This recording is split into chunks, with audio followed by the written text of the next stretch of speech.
Lanjutkan hikmah selanjutnya. Ini adalah hubungan dengan sanjungan. Az-zuhad. Idza mudihum qabadu li syuhudihi mustana'a minal khalqi. Wal 'arifuna idza mudihum basatu li syuhudihim dzalika minal malikil haqq. Di sini ada istilah zuhad, ada istilah arif. Dulu pada pertemuan-pertemuan sebelumnya sudah dibahas tentang arif itu adalah orang yang kenal Allah.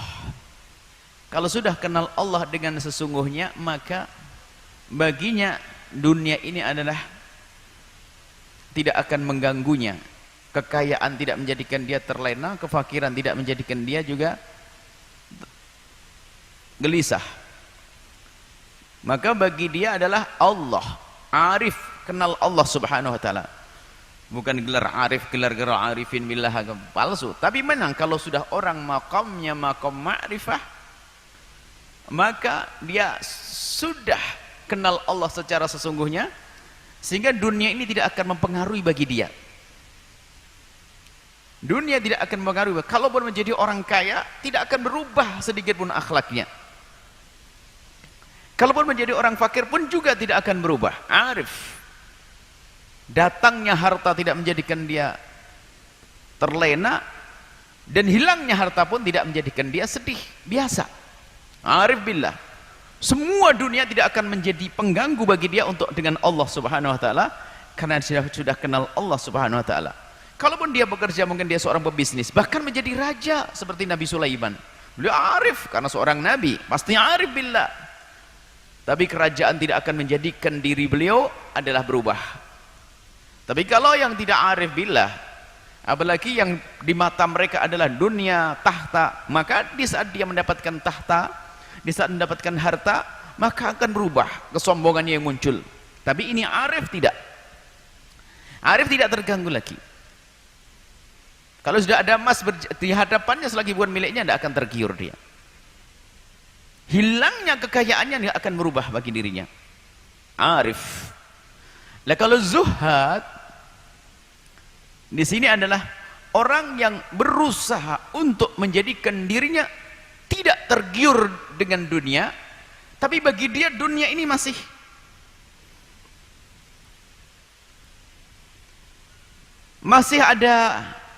dipandang.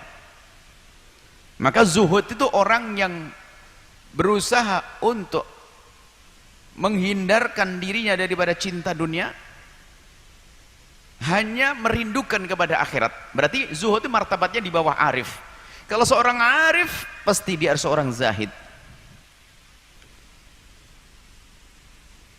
Tidak ada yang bisa mengaku-ngaku jadi arifin. Tidak ada yang mengaku-ngaku jadi arifin atau jadi zahidin atau zuhad. Itu adalah proses halus yang dialami seorang salik. Tiba-tiba saja dia sampai kepada makom ini. Kalau ngaku sih, oh saya sudah tidak senang dunia, motornya hilang, pusing, masih bingung dengan sanjungan, gelar kebesaran, apalagi. Nah ini bagaimana engkau arif jadi zahid aja nggak pantas. Jadi zahid ini adalah orang yang berusaha dia urusan dunia diperangi, tidak, tapi masih ada pengaruhnya kepada dia, tapi dimerangi dan dia menang. Saat ada godaan dunia, dia ingin meliriknya, ingin melihatnya, tapi di saat dia mencoba memeranginya, selesai dia karena zuhad. Makanya dia ada unsur kebahilan yang ada padanya di saat mau sedekah, tapi diperangi, oh tidak, lalu lepas, maka dia makom zuhud. Nah inilah makom zuhud, ini adalah orang yang berusaha untuk menghindarkan dirinya daripada cinta dunia, dirubah dengan cinta akhirat. Apa hubungannya dengan sanjungan? Sanjungan yang diberikan oleh manusia adalah urusan dunia, maksudnya hal di dunia, dan dinikmati bagi orang yang senang sanjungan. Nah, kalau zuhad, az-zuhad itu idza mudihu kalau dia disanjung zuhad itu ingkabadu. Jadi ingkabat menjadi kecil, menjadi gelisah, bingung, takut, khawatir nanti kepleset dia. Karena apa? Dunia dianggap sanjungan adalah hal-hal yang sifatnya di dunia dan bisa menjerumuskannya.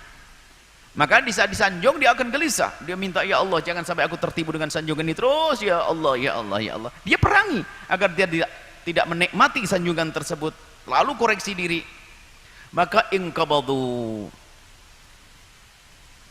Yang repot tidak makom zahid, apalagi yang arif. Disanjung Masya Allah sudah langsung terbang di awang-awang. Siapa dulu? Iya tentu dong. Siapa dulu? Saya kok. Ini mau ngaku makom zahid ya nggak bisa. Ngaku makom zahid itu dengan sanjungan sampai di saat ada orang menyanjungnya itu betul-betul dihindari, bahkan sudah tidak nyaman lagi, berusaha untuk tidak mendekati orang yang menjunjungnya karena dia menikmati. Karena di balik sanjungan itu ada manfaat duniawi. Kalau orang menyanjung, wah ini orang jujur, akhlaknya baik, Masya Allah, didengar sama orang lain, ada manfaat duniawi. Nanti ada yang ngajak kerja, oh dia jujur kok katanya Ustadz ini.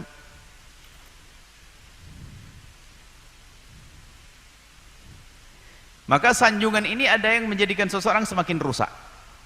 Kemarin sudah dibahas, disanjung langsung berubah menjadi sombong. Wah ini nggak pantas disanjung. Orang semacam ini. Tapi ada yang disanjung gelisah dia, di saat disanjung gelisah. Apakah aku pantas disanjung? Ya Allah, aku disanjung oleh orang-orang ini. Ya Allah, aku disanjung ya Allah. Terus dia diperangi supaya dia tidak masuk wilayah bangga nanti. Nah, maka dia akan keluar dari makom zuhudnya. Sehingga waspada, siap disanjung waspada, siap disanjung waspada. Tapi arif di saat disanjung maka muncul kegembiraannya. Loh beda. Gembira karena apa ini? Disanjung imbasatu, tampak keceriaan. Berbeda dengan martabat yang paling rendah, disanjung gembira karena dia merasa dirinya adalah berhak disanjung karena dia punya karir, punya kerjaan, punya hebat. Lah ini orang tertipu. Kalau arifin billah di saat disanjung oleh manusia karena dia sudah tidak terpengaruh dengan urusan-urusan ini. Jadi sanjungan bagi dia adalah tidak berpengaruh, akan tapi dia di saat disanjung oleh manusia yang kebayang di hatinya adalah sang pemberi karunia. Sampai dia disanjung oleh orang-orang tersebut, yang diingat adalah Allah. Allah artinya apa?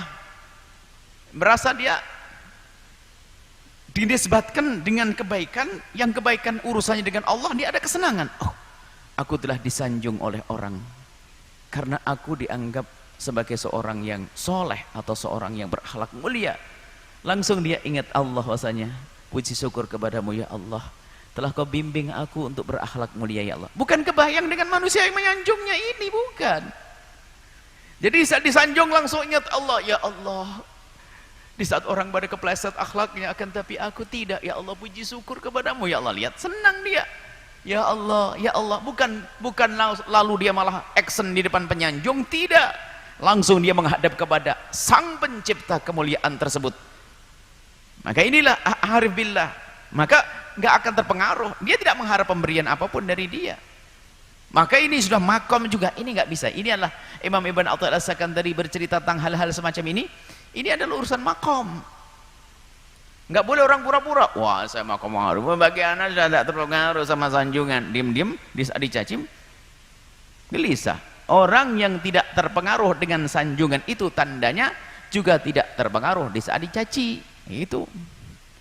Kalau arifin bila dicaci, tidak akan menjadikan dia sakit dan sebagainya, malah oh ya Allah, puji syukur telah kau tampakkan, tunjukkan keburukanku ya Allah melalui lisannya orang itu. Ngadap kepada Allah. Di saat disanjung oleh manusia, dia langsung iya betul, ada padaku hal demikian itu. Puji syukur ya Allah, tidak mudah untuk bisa berderma ya Allah. Puji syukur kepadamu ya Allah, aku bisa bersedekah kemarin ya Allah. Sekarang aku sudah jatuh melarat ya Allah. Kalau seandainya tidak kau gerakkan aku sedekah di hari kemarin, di saya aku tidak. Jadi melarat pun tidak menyalahkan sedekahnya. Ada orang hari ini gara-gara banyak sedekah lalu melarat. Dia marah gara-gara sedekah melarat. Oh, enggak ada. Untung sudah sedekah, sekarang melarat. Yang repot sudah enggak pernah sedekah, melarat. Enggak ada hubungannya melarat dengan ini. Artinya bisa saja orang setelah sedekah menjadi kaya raya, setelah sedekah menjadi melarat. Tapi sedekah itu sendiri adalah sudah diterima oleh Allah Subhanahu wa taala. Nah ini, di saat dia bisa melakukan sujud di tengah malam, lalu orang menyebutnya, Masya Allah Ustaz, semalam saya melihat bangun malam, ya Allah Ustaz, semoga Ustaz didoain. Ya Allah, Alhamdulillah, tidak mudah bangun malam. Bukan ingat orang yang menyanjungnya, bukan. Bahkan gak ingat lagi siapa yang menyanjung tadi. Tapi dia ingat bahasanya oleh Allah ditunjukkan kalau dia itu sudah bisa berbuat baik. Semakin syukur kepada Allah Subhanahu wa taala. Ada dalam satu hadis. Jadi orang menyanjung itu karena Allah yang menggerakkannya. Karena doanya malaikat. Kan ada satu hadis dalam hadis sahih bahwasanya innallaha idza ahabba 'abda da'a Jibrila. Kalau Allah itu mencintai seorang hamba, dipanggil malaikat Jibril. Faqala, lalu Allah berfirman, inni uhibbu fulana fa ahibbahu ya Jibril, aku mencintai hambaku yang itu, maka cintailah dia. Wa yuhibbuhu Jibril. Kemudian Jibril mencintai orang tersebut. Setelah Jibril mencintai orang tersebut, thumma yunadi fis sama, Jibril menyeru dari langit. Fayaqulu, dan menyeru berkata, innallaha yuhibbu fulana, Allah telah mencintai orang ini, fahibbuhu, cintailah oleh kalian semuanya orang ini. Fayuhibbu ahlus sama, sehingga ahli langit mencintainya semuanya.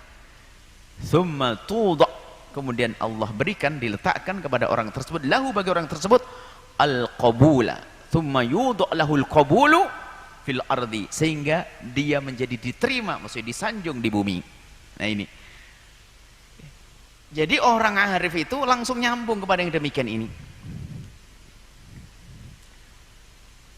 Orang itu tidak akan bisa menyanjungku kecuali karena Allah gerakkan dia. Ini mendengar, ini termasuk hatinya sambung dengan seruannya Jibril, fahibbuh. Maka dia di saat disanjung, imbasat, ada kegembiraan, senang karena dia telah menjadi ahli kebaikan tersebut.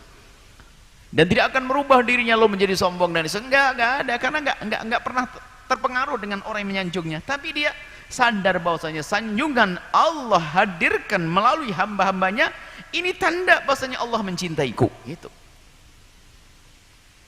Langsung, ya Allah, puji syukur kepadamu ya Allah. Terus dia bersyukur karena menikmati. Menikmati bukan nikmati sanjung manusia. Kalau menikmati disanjung manusia itu harapannya apa? Besok disanjung lagi, diangkat, dimuliakan, dibesarkan, dipilih jadi apa, begitu.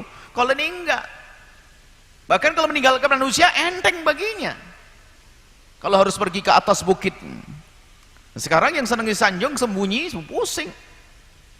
Hilang dari keramaian, sudah pusing. Nggak ada yang nyebut-nyebut lagi, nggak tenar lagi, lah pusing. Makanya orang arif billah itu adalah di saat dalam keramaian dia adalah disanjung-sanjung, maka di saat disembunyi baginya tidak akan gelisah. Nah ini zamannya, ini zaman gelisah, nggak viral gelisah. Ceramahnya nggak viral saja gelisah, ini kan kacau nih, Ustaz yang gelisah. Ini kan zaman viral, zaman ini, zaman itu. Alasannya adalah lebih besar manfaatnya kalau viral nanti. Ada urusan YouTube trending kan begitu ya. Wah, ada. Yang dikejar itu semuanya nanti.